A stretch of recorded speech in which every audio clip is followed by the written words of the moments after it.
just going to do a quick little demo here. I'm going to spotlight myself and mute everybody. So I have done a demo once before, quite a few months ago, on layering stencils, and that was more of a image-based one where it completed, you know, like a finished image. I'm pretty sure I did a butterfly. So this time I wanted to do a more like pattern-based layering stencil, and this one went over really popular at the Calgary Carnival when we were there, so I figured I would showcase this one again for you all.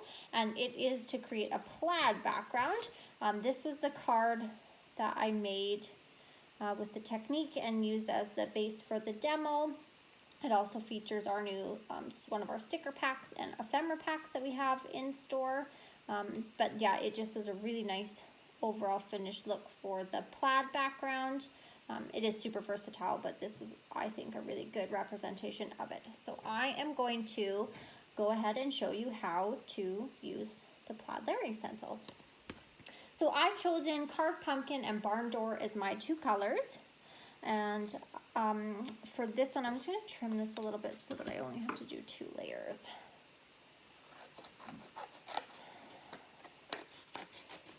The nice thing about these layering stencils is, like, you can see that it doesn't reach all the way, like this is the width of my card, from one side to the other with one pass, but they're layerable, so I can, you know, do half the card, then lift the stencil up, and it will line up that I can keep, you know, carrying it. I could do this all the way across any size that I wanted. It will layer top to bottom, left to right. You can just keep building it up as much as you like.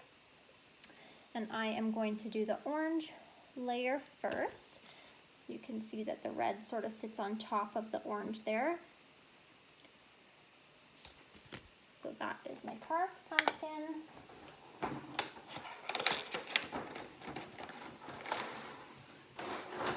Alright, so I'm just going to dip my brush into my ink. I'm pretty sure all of you ladies have done enough of my tutorials, and I'm sure enough crafting on your own to be familiar with how to apply the ink over the stencil, but just in case, I'm using the blending brushes, and I'm just dipping it into the ink, and then in little circular motions, I'm just going over top of the stencil. I like little circular motions because I find it easier to hold the stencil down. If you're, like, you know, going back and forth in straight lines, it seems to jump the stencil a lot more, and you have less control over, like, a nice smooth coverage with the ink, I find. But you, when you're using it, you'll get a feel for it for yourself, for the best way to go about applying that for you. But yeah, what I usually suggest to people when I'm teaching this type of technique is to try little circular motions. And you don't have to press too hard. You can go over it again and again and again to get the desired darkness and consistency in the ink application that you want. But if you push really hard, it's also more likely that your stencil will shift and that you won't get a nice clean line. You can always apply more and more and more layers, but you can't get rid of the ink once it's seeped under your stencil. So to me, that is priority 1. Try and get those nice clean lines.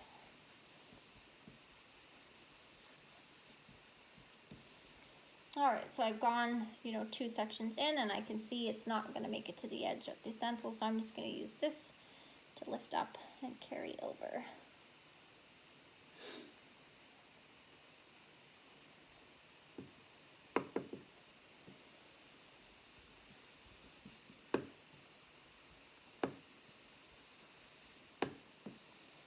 Don't know why I always pick really boring techniques where it's like nobody wants to sit and watch me stencil, but too bad for you. Oops.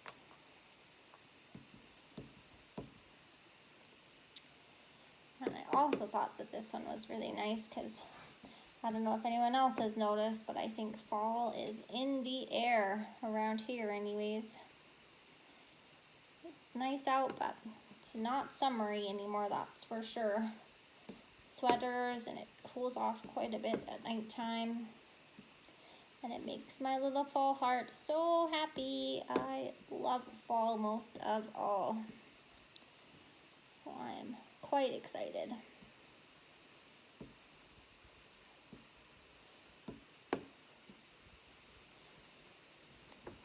I spotted some yellow on some of the trees when I was driving the other day. Actually, it was on our way back from the Calgary Carnival. I was so excited. I was like, Casey, there's yellow trees. She didn't care as much as I did, but she's a good sister. She pretended. All right, so that, oh, I totally screwed up a little bit there in the corner. But the nice thing about a layering stencil too is there's another layer going on top of this. So there's a chance that you won't even see my mistake. Plus, by the time it's all said and done, it's quite a busy pattern anyways. And so odds are no one will know that it's not perfect anyway. So what you want to do, I know when I was hosting this make and take at the carnival, people initially, like everyone's first instinct when they laid the second layer of the stencil down was to line up the lines again so that, you know, the open space was in the same spot, but you actually want to crisscross it. So where the intersections, where the lines intersect on this one, you want to put in the center of the open space of the first one. So you want to set it down in the exact opposite lining that you have from the first. Now I'll grab my red blending brush, and I used Barn Door for my red.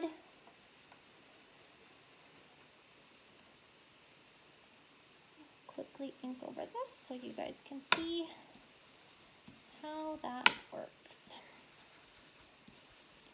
And again, the nice thing about something like this is that you can completely customize it to whatever colors that you want for whatever project you're working on. So if you didn't want this to be a fall plaid, maybe you were like Paula and you're obsessed with the buffalo plaid, you could make this more Christmassy reds and blacks kind of colors if you wanted to. Or, I don't know, maybe it's for a birthday, you can make it brighter. For the door prizes, if you pick the stencil pack, can you pick that one?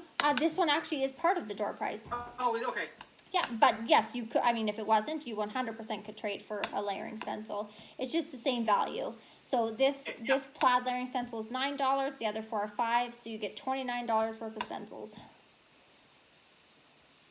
And you can spend that however you would like. But yes, I knew that I'd be demoing this one, so I put it in that pack.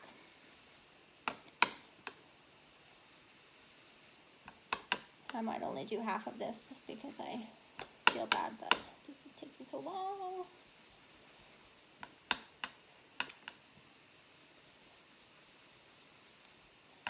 I'm doing half of it, you'll still get the point.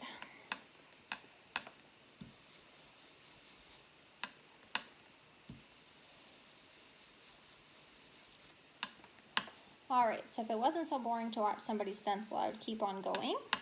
But this still showcases the overall concept.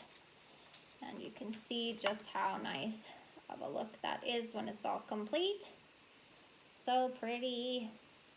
And then you can go ahead and layer with, you know, any embellishments. We have about a bajillion different sticker and ephemera packs and more coming all the time because Chantel has a little bit of a problem with designing product. I'm actually addicted to it and I love it so much. So we have tons and tons. So you get the look because of the way you lay the stencil down. Correct, yeah.